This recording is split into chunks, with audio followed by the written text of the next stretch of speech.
मंडळी, लातूर जिल्ह्यातील अहमदपूर तालुक्यामधील मावलगाव या गावामध्ये मी आहे सध्या. आणि या गावाची साधारणतः 1700 ते 1800 लोकसंख्या असलेले हे गाव आहे. आणि 2007 ते 2022 या कार्यकाळामध्ये या ग्रामपंचायतला उत्कृष्ट ग्रामपंचायत असा जिल्हाधिकारी यांच्याकडून पुरस्कार मिळाला होता. तसंच विभागीय पुरस्कार सुद्धा या गावाने प्राप्त केला होता. कारण या गावची प्रगती जर बघायला गेलो तर माझ्या पाठीमागे बघत असलेले हे संत गाडगेबाबा उद्यान आणि ग्रामपंचायत कार्यालयाचं या ठिकाणी सार्वजनिक मोफत गरम पाण्याची व्यवस्था असलेलं हे ठिकाण आहे.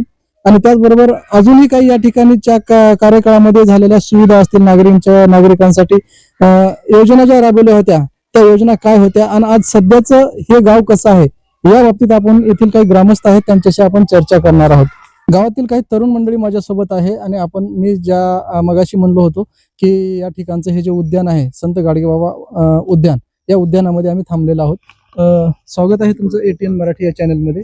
काय नाव आपलं? माझं नाव कदम अनिल रणभा. मी माझी ग्रामपंचायत सदस्य होतो. काय एकंदरीत गावची प्रगती त्या काळात झालेली, आपल्याला या गावाला विभागीय पुरस्कार आणि जिल्हाधिकारी पुरस्कार तत्कालीन जिल्हाधिकारी जी श्रीकांत यांनी दिला होता.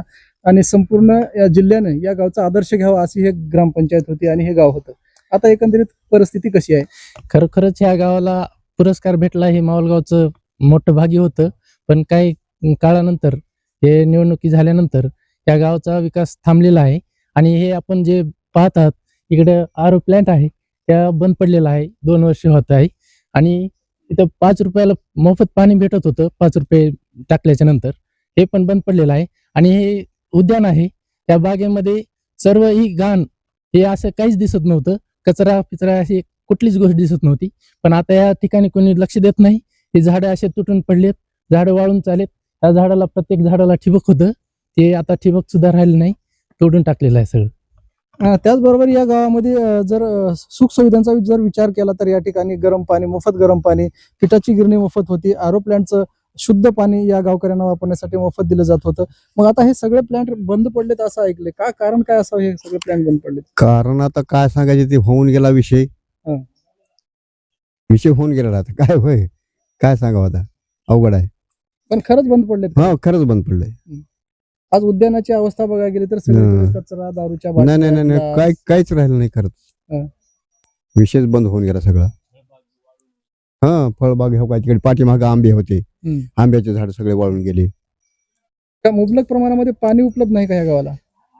पाणी आहे, हो पाणी भरपूर आहे, पण ती व्यवस्थाच बंद पडली असं झालं. नियोजनामुळे बऱ्याच गोष्टी या ठिकाणच्या काही गावकऱ्याकडून सांगण्यात येतात की या ठिकाणची मोठी फळबाग होती, मोठे मोठे झाडं होते आणि आज हे झाडं अक्षरशः वाळून जात आहेत. आणि उद्यानामध्ये बघत असलेला हा कचरा, दारूच्या बाटल्या, खच, ह्या सगळा प्रकार आता दिवसेंदिवस वाढत चाललेला दिसतोय. बरं, तत्कालीन सरपंच असतील किंवा ग्रामपंचायतचे बॉडी असतील, यांनी कशा पद्धतीने हे सगळं काम केलं आणि किती वर्षामध्ये हे गावाला आदर्श ग्रामपंचायत हा पुरस्कार मिळवण्यासाठी किती वेळ लागला होता?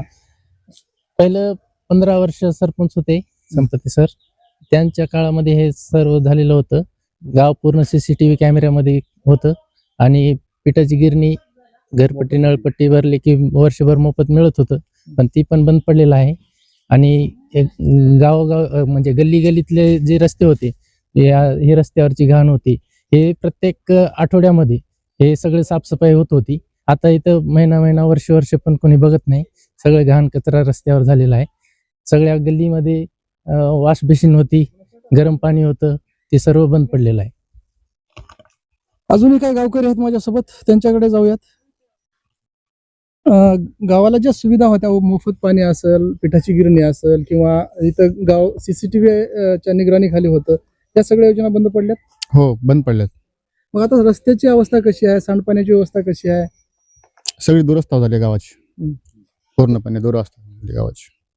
तर कुठेतरी गावकरी ह्याला जबाबदार आहेत का? गावकऱ्यांनी काय मतदानाचा अधिकार बजावला. स्वच्छतेच्या बाबतीत जर आपण विचार केला तर स्वच्छता ही गावकऱ्याचं एक आद्य कर्तव्य. त्यांनी स्वच्छता जपली पाहिजे, परिसर आपला स्वच्छ ठेवला पाहिजे. आणि ग्रामपंचायतची त्याला जर सहकार्य असेल किंवा ग्रामपंचायत जर वेळोवेळी त्या ठिकाणची स्वच्छता करत असेल तर घाण होण्याचा काही प्रश्नच होत नाही. मग हे नेमकं कसं बदलत गेलं चित्र? जसं घराचा कारभारी मुख्य असतो, तो गावाचा कारभारीच नसल्यामुळे ही सगळी दुरस्ता होऊन गेलेली आहे गावाची. घरात जो मुख्य कारभारी असतो, घराचा जर आधारस्तंभ जर गेला तर घर जसं विस्कळीत होतं पाठीमागचं सिस्टीम जे कामं करायचे जे बंद पडते ना तसं गावाचं झालेलं आहे. बरं, पुन्हा एकदा जर हेच वैभव आपल्याला गावाला मिळवून द्यायचं असेल तर काय करावं लागेल? निवडणूक निवडून देते वेळेस उच्च शिक्षित तरुण निवडून दिला पाहिजे गावाने. तर गावकऱ्यांचं असं म्हणणं येतं की हे जर गतवैभव पुन्हा प्राप्त करून द्यायचं असेल तर तरुणांना आणि उच्च शिक्षित यातील लोकांना या ठिकाणी संधी दिली पाहिजे आणि त्यांना सभागृहामध्ये ग्रामपंचायतमध्ये पाठवलं पाहिजे. अजूनही माझ्यासोबत काही गावकरी आहेत. अहो, काय नाव आपलं? नामदेव गुळवे. काय सध्या परिस्थिती जी बघताय आणि आदर्श ग्रामपंचायत असलेले हे मावळगावचे आज काय एवढा बदल झाला? काय बदल काय नाही, ह्याला कोणी वारीसदार नाही, मालक नाही कोणी, म्हणून असं झालेलं आहे. तत्कालीन सरपंच असतील किंवा ग्रामपंचायतचे सदस्य असतील त्यांनी पूर्ण वेळ देऊन ह्या गावाला जे वैभव प्राप्त करून दिलं होतं, मग नंतर सरपंच बदलावा असं का वाटलं गावकऱ्यांना एवढं सगळं व्यवस्थित असताना? नाही, काय असते कोणाची मनमर्जी असते, त्याचं काय ते चालतंय. निवडणूक म्हणजे काय इकडे तिकडे हेराफेरी होतीच राहते, पण ती झालं नाही व्यवस्थित. तर झालेला बदल ह्या गावासाठी आणि इथल्या ग्रामपंचायतसाठी कसा झाला? चुकीचा झाला वाटतं? नाही, चुकीचं नाही, जे त्याच्या ह्याच्यामधलं आहे विषय. काय ना, पहिलं जे होतं तसं आता सध्या नाही, त्याला वारीस पाहिजे कोणीतरी, तेच करतोय, दुसरं काय सध्या कोणी नाही. काय वयस्कर नागरिक आहेत माझ्यासोबत याच गावचे. एक 15 वर्षापूर्वीचं गाव आणि आजचं गाव बघायला गेलं तर काय बदल दिसतोय? बदल बघू वाटणार साहेब ह्या गावाला. गलीत जाऊ वाटणार, कुठं बदल नाही, काहीच नाही. पिठाची गिरणी बंद पडली, आमच्या गरीब लोकांच्यात लई सत्यानाश होऊन गेलाय. पाणी, गरम पाणी भेटत आम्हाला, ते बंद झालं. पिठाची गिरणी मोफत पैसे भरून ती आता आम्हाला 15-20 रुपये पाहिली द्यावं लागले आता दळायला. हा, आणि पाण्याची व्यवस्था बंद पडली किंवा आता ही चालू आहे असं आंघोळ यायला, प्यायची पाण्याची व्यवस्था नाही. आता बोरवेलचं विहिरीचं पाणी प्यावं लागतं. हा, आम्हाला आणावं लागले लांबून पाणी. हा, आता म्हाताऱ्यानं कसं जावं लागलं तिथं घागर घेऊन आता. हो, आता ते बिसलेरी पाणी वगैरे इथं होतं, 5 रुपये टाकले की एक घागर हांडा येत होता आम्हाला कसा प्यायला. आता कुठं 5 देऊन 10 देऊन तर कुठं आहे आता. हा हा, ग्रामसभेमध्ये बोलायला गेलं, आता हे प्रश्न कोणता जरी असला आमच्यासारखा, आम्ही बसलो तर विषय आम्हाला काढायचा आहे.